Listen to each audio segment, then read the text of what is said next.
Now, if employees aren't engaged in their company, it's their fault. It's not the actual company's fault.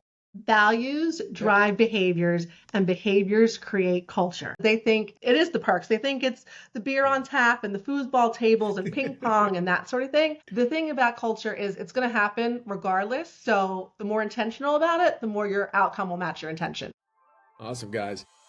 I'm very excited for this episode here. I think this is going to be a one that hopefully challenges and allows people to change their perspective on this particular topic and this word. I'm a little bit biased because I feel like I got my first start in entrepreneurship, sales, and so forth in this particular field, but I want to give a warm introduction to this incredible woman. She's works in leadership. She also has helped over 5,000 different leaders be able to integrate this concept of hospitality. How do you properly do it correctly? She has award-winning cultures in hospitality as well too.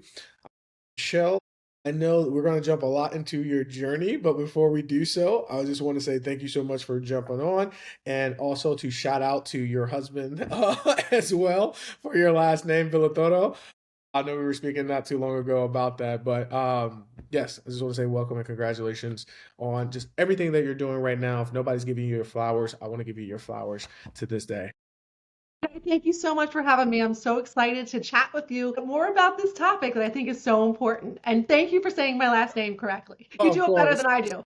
Hey, listen, we can work on it on the outside after the podcast, but I want to jump into some unfiltered slash rapid fire questions before we understand like your backstory, how you got involved in the concept of hospitality. So you tell me, hey, is this fact? Is it fiction? You can explain and elaborate as well too. But with that being said, is hospitality only applied to hotels and restaurants? Absolutely fiction.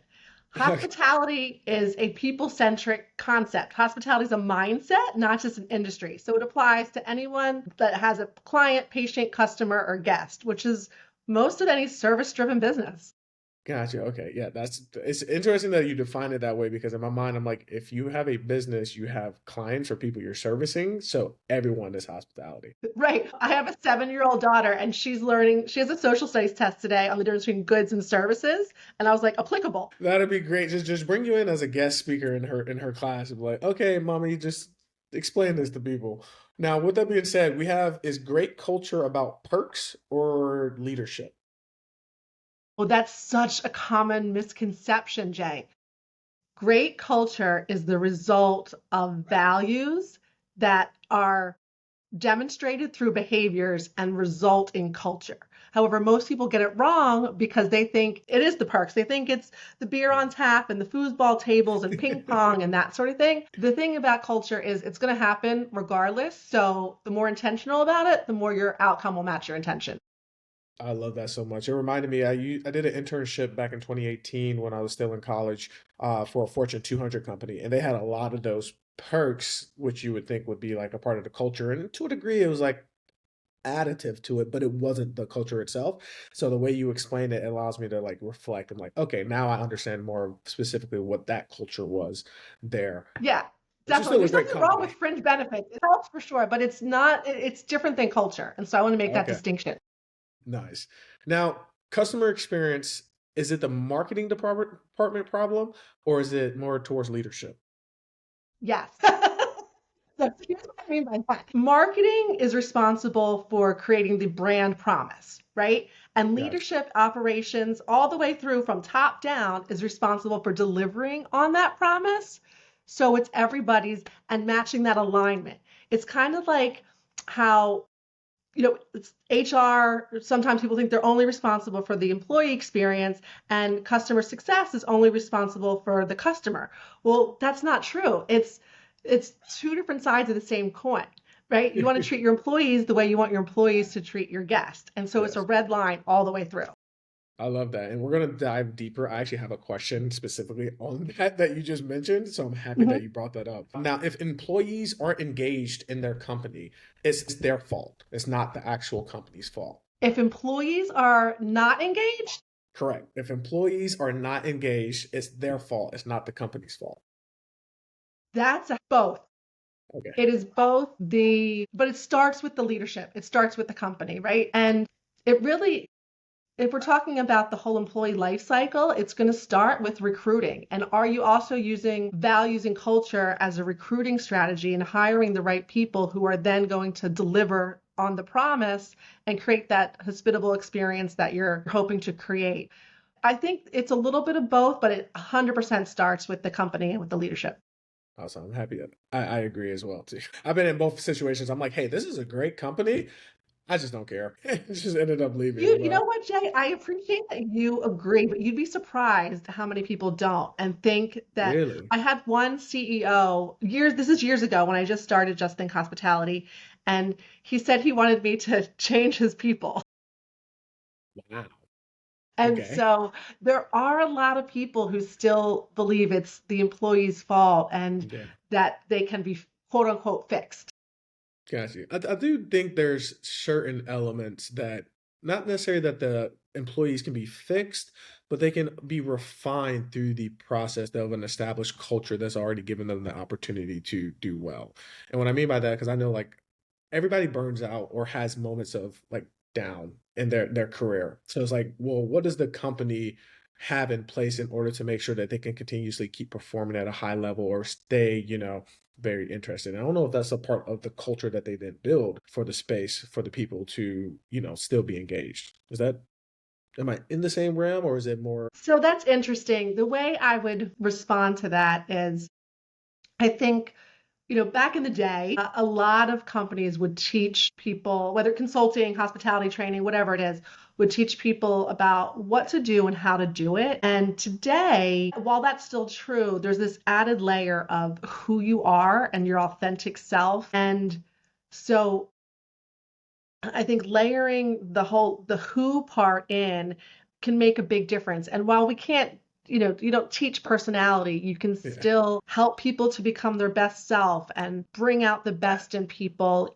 especially when it's already in them. And then with the company lens, use a common language to create that shared culture, use a common language, a common shared set of values, behaviors, and that sort of thing. So while it has to be in the employee, it has to be there, like the hospitality heart or the, correct. Yeah. the good nature, the kindness, whatever that is, the compassion, and your own values from an employee perspective. I think that now we look at the holistic way of approaching our consulting engagements from not just the what and the who, or not, excuse me, not just the what and the how, but also the who.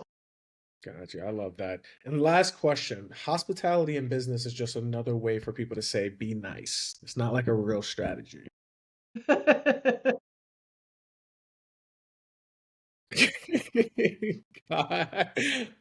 perfect. Thank you for clearing that up. So let me elaborate on that. Hospitality is so much of a business strategy, but it's an internal to external business strategy. You want to treat your Okay. employees the way you want your employees to treat your customers. And it's simple, but simple doesn't mean easy, right, Jay? So we're talking about a warm welcome, something in the middle that's important to your guests, your customers, your employees, and then a fond farewell. What's important? We're talking about things like anticipating needs. We're talking about service recovery. And everyone's different. So it's not a paint by numbers or it's not a script, but it is a hospitality strategy. Excuse me, a hospitality strategy that impacts business results. This is all good, but it has to match up with your bottom line. What's the result? What's the impact? And that's, I mean, why are companies in business? Yeah, no, I'm Unless we're happy. talking about like nonprofits, of course, which we also work with Okay. at times, believe it or not. I still can see that. I mean, if you're talking about the overall journey and experience, again, back to your definition in the beginning, nonprofits fit that category. So I wouldn't be surprised if they were people you also help assist. But speaking of that, you help nonprofits, you help obviously for-profit businesses. Allow us to understand how did you get into this world of hospitality? Bring us back to your journey when you first got started. Sure. So, like a lot of other people, I put myself through school and I didn't know it was hospitality at the time. I just thought I was working in restaurants and bars, waiting tables and bartending and that sort of thing. Same. And when I graduated, right, exactly. We've all, done that at some point in our lives, most of us anyway. And when I graduated college, I went back to what I now know is hospitality. And my dad said, Michelle, you have to get a quote unquote real job. And I said, Dad, I thought I had one. So I, believe it or not, I have a degree in economics and marketing. And so I got a real job working for an investment company in the suburbs of Philadelphia. And I had a great job. I worked there for 5 years. I had great benefits. And the work was okay. It wasn't my passion or my purpose. And so unbeknownst to me, and I'm going to date myself here. We're talking probably about almost 20 years ago. I did a personal business plan with a then coach before I even knew about coaching, and it pointed to three things. And those three things were hospitality, training, and Florida. And so I followed that personal business plan and I moved to Florida and I started working, go back to my roots in hospitality in hotels this time as a training manager. And that kind of kicked off my journey then into the consulting world, different iconic, internal resorts like Rosewood Hotels, the Waldorf Astoria. And then I said, you know what? I want to create my own hospitality brand. The whole reason my company is called Just Think Hospitality is because it's like, just think, right? If you're Yes. just thinking, what is the best thing to do for the end user? 9 times out of 10, you're probably right. I didn't want things to be scripted. I wanted you to think, well, what would Jay want? Or what would Michelle want? Or what would Jay's partner want? And make it really a personal experience. And so that's a little bit about my journey and why I called it Just Like Hospitality. I love that. And it's good also that, like, yeah, you tried the, I won't say 9 to 5 route, right? But you tried going to the real business route. But a lot of people don't see, unless you know this hospitality industry or the concept, which I love your definition. And I'm going to keep going back to it, that this is a real business. It is a real industry. It is a thing that every company needs to pay attention and focus on throughout, creating one. I think the important part for what I hear, and we kind of touched on it a little bit earlier, is you realize that this hospitality thing, it is a strategy, it is a mindset. So how do you help people specifically understand that, hey, hospitality is not just an industry, it's a mindset and it's a specific strategy that can be implemented within people's businesses in order to create like better results and experiences as well? Oh, that's such a good question. Such a good question. So, yes, we believe hospitality is a mindset. You might be familiar with growth mindset. Yes. Okay, so it's really, really similar. Okay. Right? You're thinking about you're coming from this place of abundance instead of a place of fixed.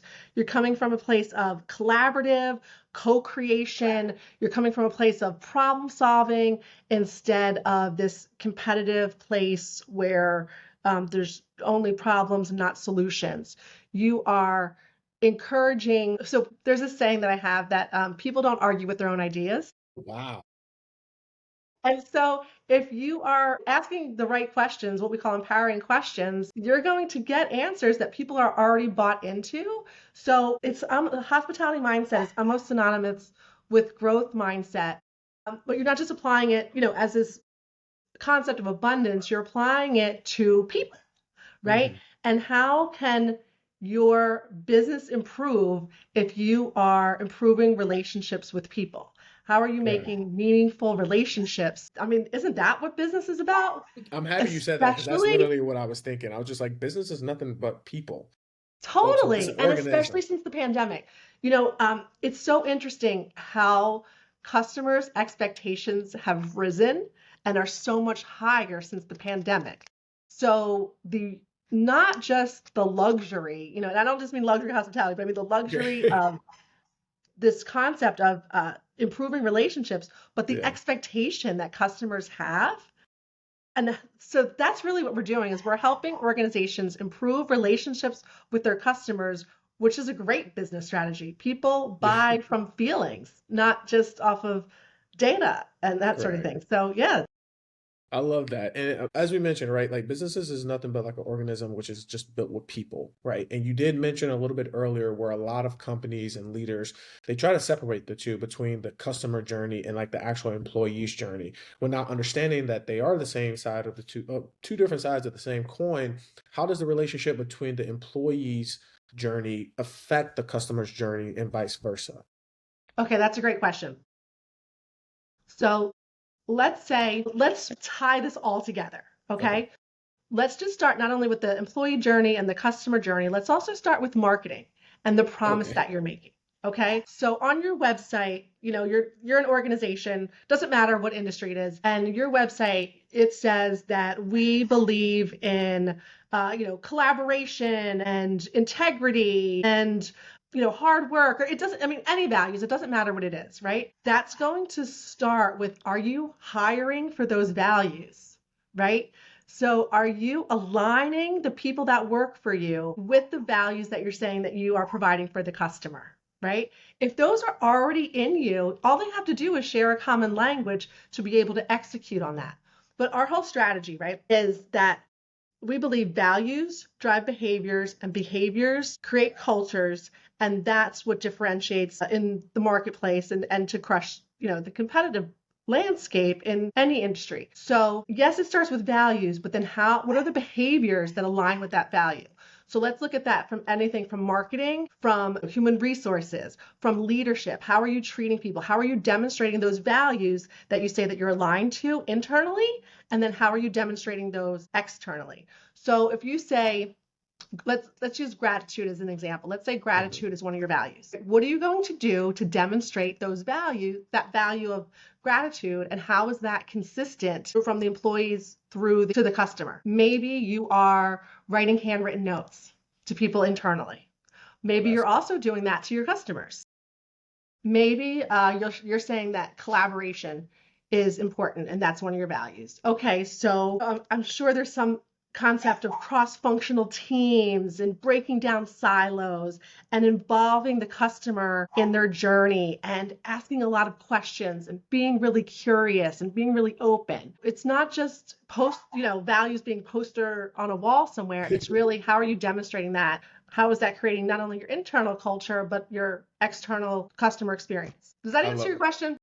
Yeah, it does. And I mean, I won't say I love math. Math was just a stronger suit for me in school. With that being said, I love that equation because I think, like, from a start to finish, that is great. But I feel like people, if they're listening to this and they're watching, they can be like, okay, well, we already have our company culture or things set in place, right? To where you can take the equation, start from the end, and like reverse engineer it to then move forward, right? So tell me one more time the equation: value, then behavior, then Sure.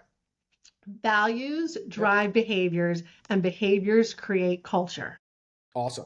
So I love that. So if a person is listening, they're like, okay, wait, well, I don't think I really understand. Like, I want to create a better culture. Well, what is our current behavior? Like, they can work backwards to then work forward. Do you see that happen a lot, or Yes, is that that's okay? exactly right. It's exactly right. You're going to it's just like anything else. You're going to say, okay, well, where are you? Where do you want to Right. be? And what do you need to do to get there? Right. But it's also being really intentional about that, because whether you're talking about internal culture or you're talking about the customer experience, you've created something.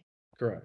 You may or may not be intentional about it or know how you got there. So if you are reverse engineering it, then you want to be really intentional about that employee culture as well as the customer experience, because it's a lot easier to create it than it is to change it.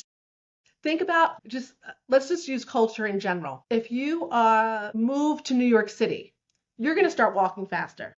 That is so true. I'm from the South and I went to school up north in New York, and that was the first thing I realized. I was like, why is everybody like rushing right now? They're like, oh no, this is just how we walk. I was like, calm, slow down. We're gonna get there on time. We can relax. But now when I come back south to Florida and I'm walking, people are telling me that, and I'm just like, yeah, I hear you. Right. There's just an adopted set of values, or excuse me, an adopted set of behaviors Yeah. that people automatically kind of just adopt to if you're not being really intentional about it. So you have to set really clear expectations and then get agreements from the people around you about that. I love that. And to a degree, it's like or maybe this is just what I'm to a part that I'm hearing from it. It's like the concept of which one came first, the chicken or the egg. And it's like, it doesn't really matter. Just pick one to choose to start.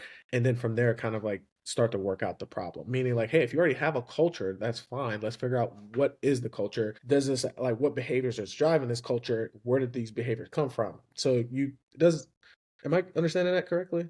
I think there is the chicken or the egg. I think we want, in this case, the chicken to come first, Okay, I guess. Fair right? enough. Because if not, the egg's going to happen regardless, Yes. right? And so we want to be really intentional about that. And you've Okay. heard the phrase, I'm sure, how you do anything is how you do How you do everything, everything. Correct. right? So it's a lot easier to be in alignment and connect those dots between your internal culture and your external customer experience. Yes, I agree. Now, with that, would you say people who are having trouble in this and they're not adopting the hospitality mindset, that they're potentially actually leaving money on the table? 100%. Look, I mean, it's all about the money. Show me the Is money. it? No, no, Michelle. It's about the impact. It's about serving people. It's about, changing the world. No, that's agreed. Well, you know what I would say that? I would say yes, and at the end of the day, hospitality and culture is a business strategy to make an impact in people's lives, yes, employees and customers, but ultimately the bottom line, right? And I have plenty of data, ROI, and case studies that show that these strategies can increase things like NPS, like your Net Promoter Score, for example, or can save money on mistakes or can reduce, waste, or I mean, even how much it costs to hire somebody, like Yes. turnover cost. So all, yeah, exactly. So I think the other thing, companies get it. You asked me why do so many companies get it wrong? They get it wrong for a couple of reasons. One, this is not inspirational junk food. This is not a one and done half day workshop that's going to fix your problem. This is a strategy, and it does require connecting all the dots like we talked about, right? It's also not just a poster that says, we believe in collaboration, kindness, gratitude. How are you bringing it to life in everything that you do? And I think it can be that simple, but the execution and the implementation of that is not always simple. It takes hard work and dedication. Gotcha. And you mentioned too, like at post-COVID, that the demand of certain things from customers became a lot higher. Why do you believe paying attention to this hospitality like mindset and incorporating this in today's time, like right now, is so prevalent and people should focus a lot more on it? Of Yeah, no, that's a great question. So, if it's okay, I'm going to share with you a little bit about my own journey. course. So, two things happened. Even pre-COVID, I went through a 5-year fertility journey. Now, I'll fast forward to the end result. I have a beautiful 7-year-old daughter, That's but good. we went through 5 years of different doctors, different fertility clinics, a long journey, and a lot of different sensitive experiences with care providers. Mhm. And I would say about 75% of those interactions were more transactional when it was a really sensitive time for my family, emotionally, financially, spiritually. We poured everything into that. And I'm using the example of fertility, but think about healthcare in general. If somebody has a terminal illness or you're caring for a loved one or anything else, that is so important to you and so particular, and everybody's experience is different and deserves to be treated as though, we work with one organization that says if you've met one person with Parkinson's, you met one person with Parkinson's, meaning all of their experiences are different, right? Yeah. And where I'm going with this is I had several nurses or care providers say things to me like, I understand what you're going through. And I'm like, really? You 25-year-old nurse coordinator who like, Correct. Do you? Did you you go know, through and this? in retrospect, I understand and appreciate where you're coming from. And you're trying to meet me where I am, but you don't Yeah. understand my own journey and where I am. And there might be a better way to share that. One of the things we did pre-COVID and really blew up post-COVID was expanding into what I call hospitality adjacent, right? We said that earlier. Anyone is a client, patient, customer, guest, and really, especially with patient experience and not just looking at the clinical side of things, but the emotional side and the hospitality side and even the concierge, if you want to call it that, experience, right? So if we look at healthcare, statistically, baby boomers are getting older. They have money. So long-term healthcare facilities, VIP, concierge-like service is on demand. And so there's a real opportunity in healthcare when it comes to hospitality. And any other industry, it's applicable as well. So let's just say the digital world, right? Everybody's on their phones and you have all these apps and you probably have all these subscriptions that you don't Yeah. even realize, right? There are certain times where you actually don't want to be bothered. You want this to be automated. You want your, subscription to renew, or you want to be able to just navigate to, yes, I want this extra this month or whatever it is. There are other times when something might go wrong and you're like, I can't get out of this bot. I want to talk to a real person, Yes. right? Like, Been there. what is going to make the difference in your experience is like having it resolved quickly, and a not a one size fits all experience, right? Correct. Think about how many things that could be applied to. We bought a house, bought slash built a house. Like we didn't build it from scratch. We got to pick a lot of the finishings and stuff. So, from a service provider perspective, we were dealing with contractors, the realtor, the general contractor. We were dealing, then you move into the house and you have the furniture companies, the utility companies, people that are doing all the lighting and bringing this in, and you have your choice of that. And those, at the end of the day, that's all a hospitality experience. Who's going to be the differentiator? Is it going to be Home Depot that does your washer and dryer and brings it because of this? And then they outsource the third party delivery person. So all of those are touch points in the customer journey. So, I mean, we went the gamut from healthcare to buying a house, Right. but it really applies to everything.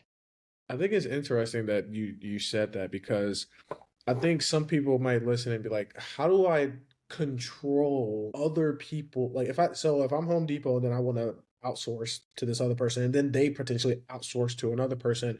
There's only so many factors that you can really control when you're trying to build a cohesive hospitality, or I can't say this word, a hospital experience, I guess, to where everybody's values align so that they can deliver a cohesive experience throughout that journey. Now, I know that's something that takes time, and that's where like the big guys who are the big brands, which you've worked with over 40 top different brands out there, how have you seen them to be able to do it very successfully versus the small guys who are just getting started and trying to build this cohesive collaboration with other parties to provide this type of service? Like, does it just take time for people to develop, trial and error, or how do someone go about that?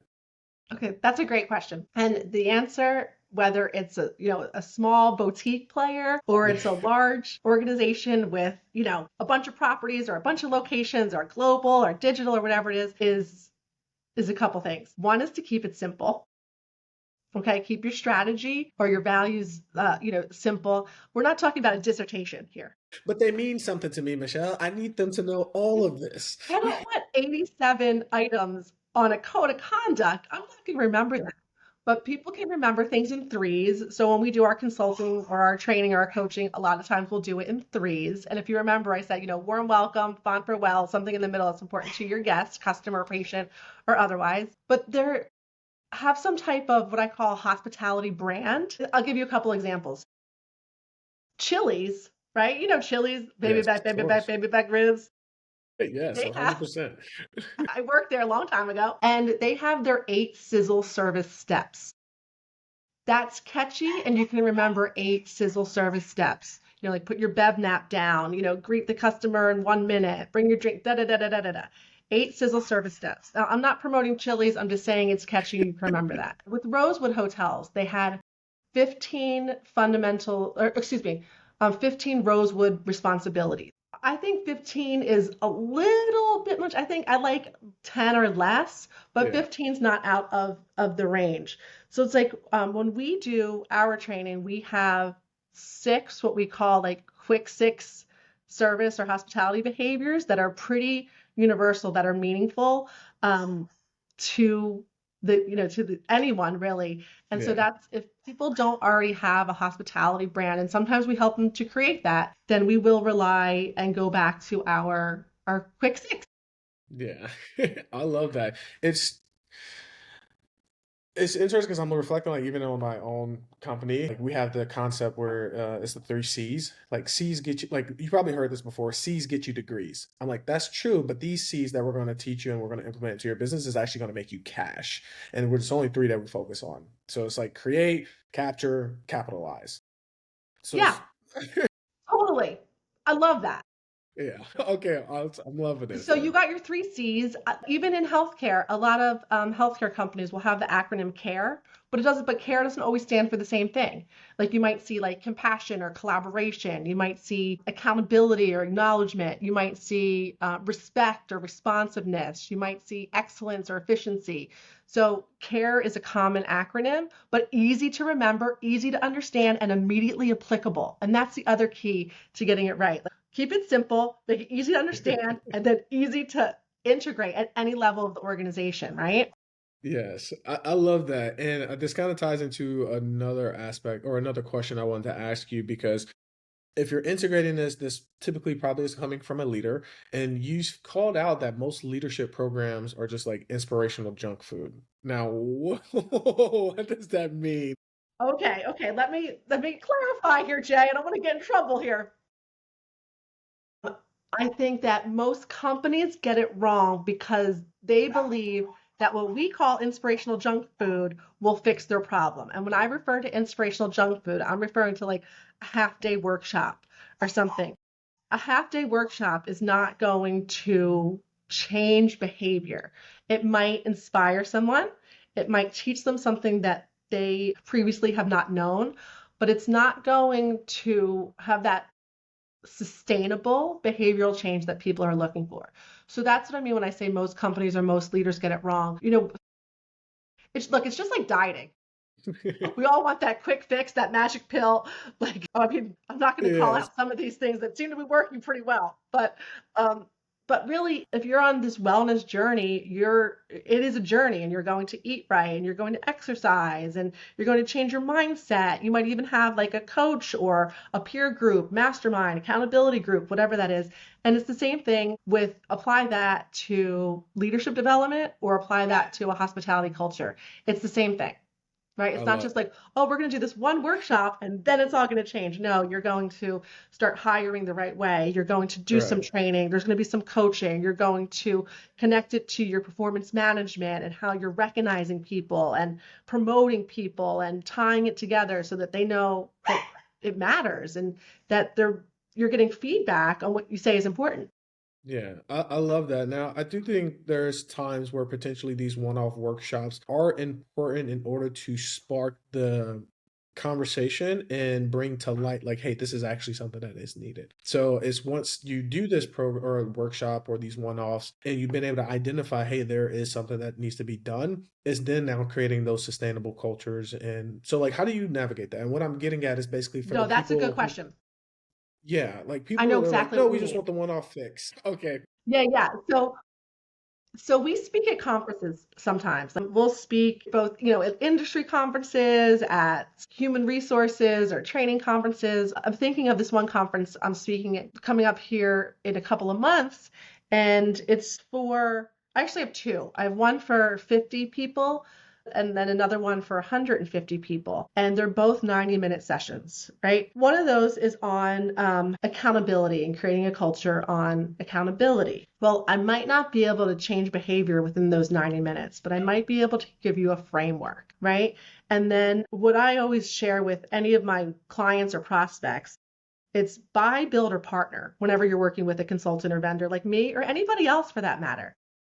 Yeah. If you are building it, do you have the internal resources and capabilities to do that? If you do, awesome, right?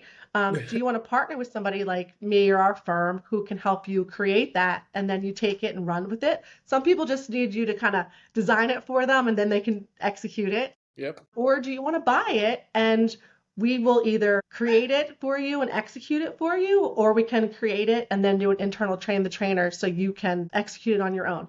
Either way, our kind of style is that we like to build houses and not maintain them. So we want to give you the Mhm. tools to be successful. But I'll tell you, Jay, going back to your original question about, the inspirational junk food or the one, Correct. just like a client would vet us, we vet our clients. Oh, I'm so happy you said that. I had a conversation today with a potential prospect. I was like, don't get it twisted now. I need to make sure you're a real good fit with us. I'm like, and I'm not saying that as a sales tactic. I'm like being very serious because I take my portfolio of work serious. But elaborate on that. Yeah, Oh, I'm no, happy so to see all it. those things. I think, gosh, we're so similar here. One, it's I truly believe in values alignment. Also in that vendor, Yes. client relationship. I also, look, I'm competitive. We have a great track record. We have a 94% success rate and a There you go. 90% client return rate. And so what are we measuring? And let's be really clear about it. So if you're saying, what is the goal? And then how do we get there? And then what are your resources and able to do that? And let's co-create this package or program, whatever, to do that.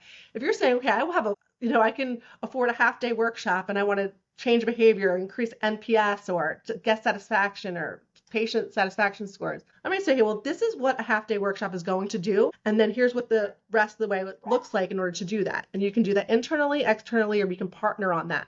But here's a realistic expectation of what the results will be so that we're really clear on that. And so the vetting process, the due diligence, that's super, super important to me, Yeah. so that we're on the same page and in alignment. I like that a lot. And I'm happy that, again, you made that comment of vetting the clients for both sides. And you say that happy employees don't equal, or do they equal happy customers? And you feel like a lot of companies are like struggling with this to understand why is that? Well, I do believe that. I do believe that happy employees equal happy customers. Okay. If you're a disgruntled employee in a toxic environment, how are you going to provide a great experience? But if you're a happy employee in a great environment, great culture, like it's contagious and you're going to want to deliver on that. You're going to want to share that experience, right? What we don't have is training for the customers. People That might ask be us an area we can look into. people ask us to do that. I'm like, well, what we can do is have that alignment conversation, but we can't do training for your customers. Correct. Yeah, that might, I don't even know how that would be possible, but it goes back, I think, to a degree that you mentioned of values, behaviors, culture, right? It's like, hey, if the employees are embodying and doing their part, the customers will ultimately end up being better customers as a byproduct. So it's like, hey, happy employees, happy customers. They're gonna want to help serve. They want to go out of their way to make sure that this journey on both ends are great.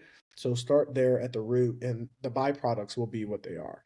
Right. And you want repeat customer. I mean, I don't know how familiar you or your audience is with NPS, but the two most important questions are, would you return and would you recommend? And so you want Mm, a loyal repeat guest. It's so much easier to create a repeat experience than it yes. is to get a new one, right? And so as a business, you want to land and expand, Hmm. right? There's another way that we didn't talk about so much, from a service recovery model or a service recovery framework. If a customer has a bad experience and you solve it quickly, the customer is about 70% likely to stay with you if you solve it. But if you solve it really quickly, like immediately, they in a way that has personal attention, 95% like loyalty for life and will like tell everybody and that sort of thing. And so while some people might shy away from customers that have, problems or a negative experience, I gravitate toward those. And I try to teach our clients how to gravitate toward those because if you change an experience and turn them into a loyal experience and recover that service and fix their problem in a way that they want it fixed and whew, loyal for life. I think that's great. I know a lot of people that will be listening to this, they're either just getting started, they're thinking about getting started. And I know personally, when I first got started on my coaching offer, it was fitness at first, then moved to high performance, and now we do something a bit different. I remember trying to cater to every person immediately, and I found that I was struggling to cater to the client while still work on building the business and obtaining new clients. How do you systemize that to where it's like, hey, you have a problem, I can get it done immediately. But if there's too many problems, and maybe that goes back to just the foundation of a person's business, if there's too many problems, there's not enough systems in place of what that customer journey roadmap should be and is articulated correctly for the client, you're going to have that turmoil in order to then provide a better customer experience and deliver on solving those issues as they arise. So I don't know if you knew what I asked because a part of me feels like I don't know what I just asked. So here's what we're going to do. I'm going to give you our version of a service recovery framework, Love and it. then I'm going to share with you two of the most common reasons that it fails and what to do about it. Okay. So the first thing that you want to do when you're having a challenge or problem is you really want to listen. And I mean, not just hear what's happening, but really listen and empathize, acknowledge what you've heard, and validate their feelings. This may sound simple, but people really want to feel heard. And if you just gloss over that and jump immediately to a solution, while your intentions are good, it has the outcome of you didn't hear what I just said and you're just jumping into something. For example, and I'll get back to the framework, but for example, I remember we stayed at a hotel once and the HVAC system kind of was making my daughter and I pretty congested and stuffy. So on checkout, I shared that with the front desk agent, and they said, "Oh, we're going to comp you $100 free breakfast."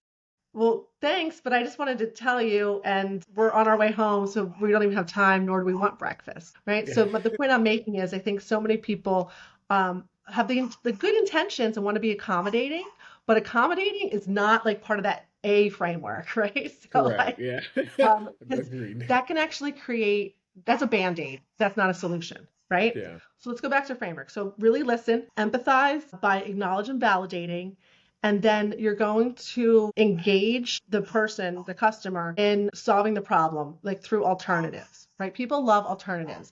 And it's not something like, well, how can we fix this for you? Or how can we make this right? That might be a question after you've gone through a couple options, but people want to know, do you want, even think about your personal experiences. You're going out to dinner with somebody. It's like, where do you want to go? You're in New York, you're in Miami, there's a million places. You're like, okay, do you want Italian, sushi, or steakhouse tonight? Great, I want sushi. Okay, cool, here's where we can go.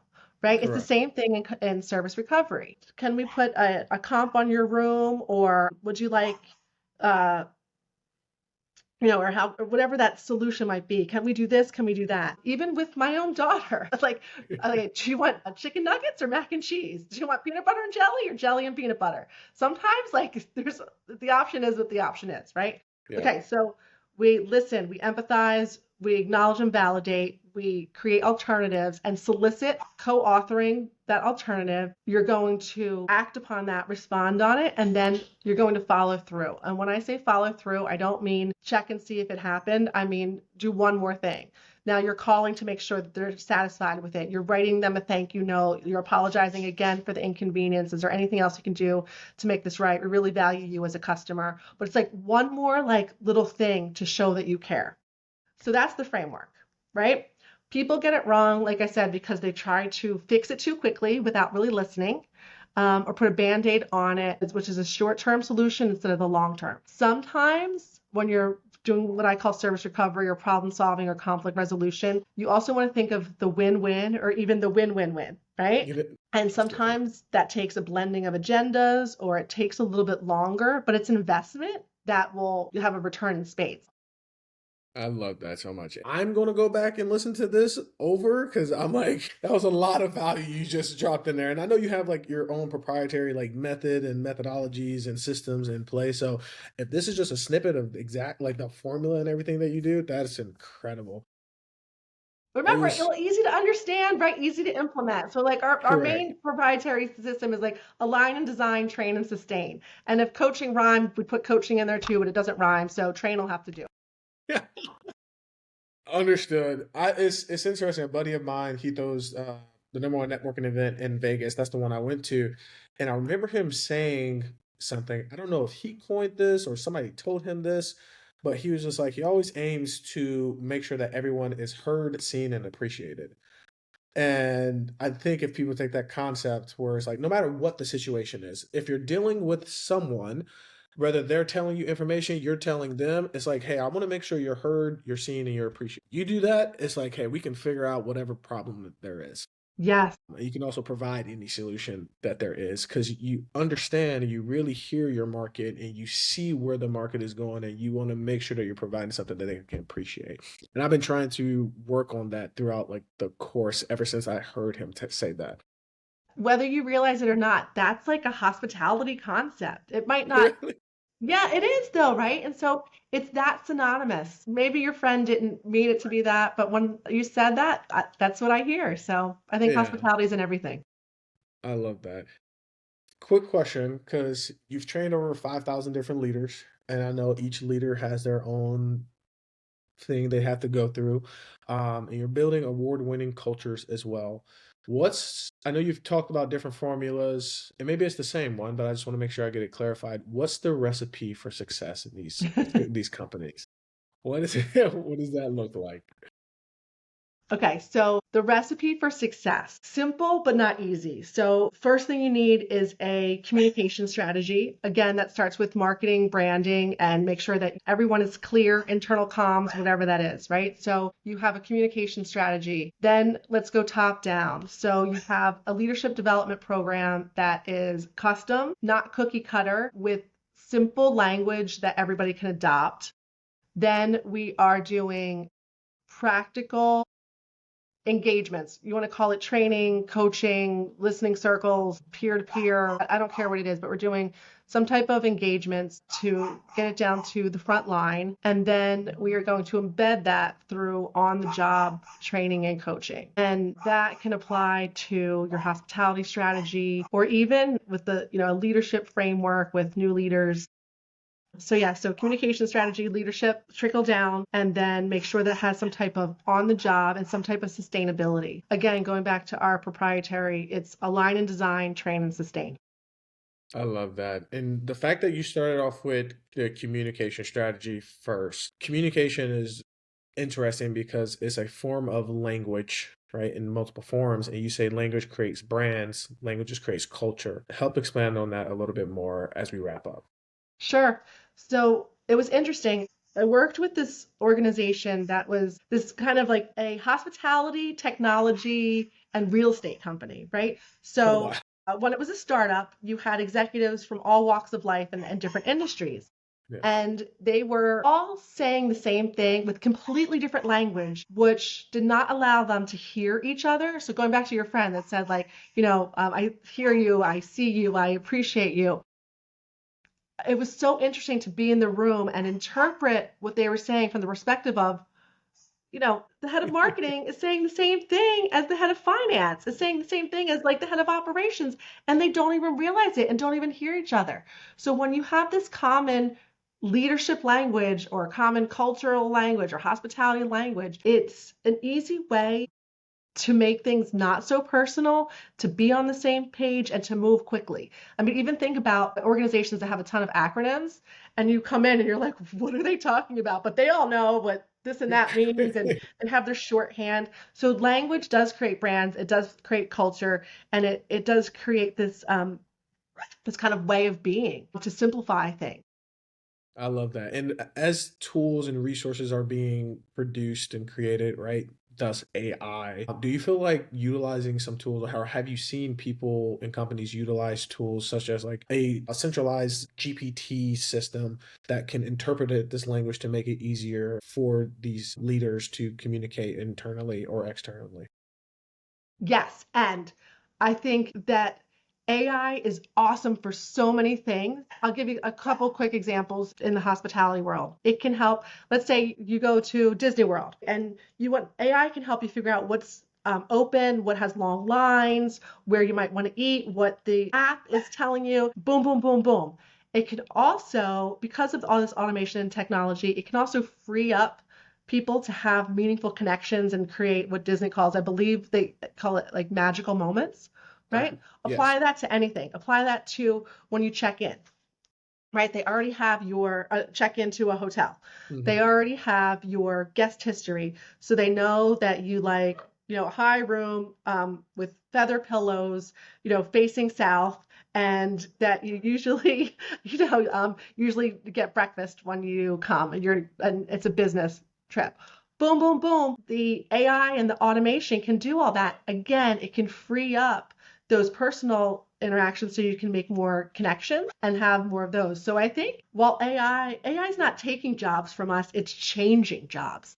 Mm. I think it's if you're using both, it can be really amazing to increase your AI capabilities for data for automation. We work with one of our strategic partners. They have this Q-Val system which helps the reservation teams I shouldn't say reservation teams, I should say call centers, analyze data, increase their efficiency, their conversion ratio, do all this automation. And then also when you get a real live person, again, you're creating a more personalized experience. So I don't shy away from AI at all. I think in conjunction, I think they're both can improve the experience and also change the way that the human to human interaction works. I love that so much. And I 100% agree with you. I'm currently working with two clients right now. We're trying to integrate, I'm not trying, we are integrating agents and just a overall automated system to then like get in touch with more people who are trying to reach out to them because they're like coaching and their own calls and they're doing things. And it's like, well, how do you still make sure you're servicing people correctly, but they, you can have all these touch points and AI has definitely helped tremendously, but we can also still hop into these calls or have that touch point as you mentioned.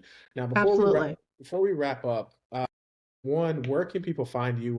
Amazing. Thanks, Jay. I'd love to connect with you. So you can find me on LinkedIn, Michelle or Just Think Hospitality, or you know what? Just shoot me a quick note, Michelle@hospitality.com. Love to hear from you. And we're going to link everything as well too. Our whole business model, the name of our brand is or company is Info Profit. So the whole concept came from the fact that all you really need is one insight in order to, create something valuable to the world. Now, with that being said, we dropped a lot of gems, a lot of value on this chat. But what would be one piece of insight you would like to leave people with as we close out? Just one. You can list as many as you like, but at least just Okay, well, the one that we've been talking a lot, I'd say most today, Jay, is that the values that drive behavior, it creates cultures. So I will leave you with that because that is, while we're talking about hospitality, can be applied to any industry in any environment and create your internal culture as well as your external experience. So I guess it starts with values. so much, Michelle. Till next time, guys. Peace. Thank you so much for having me.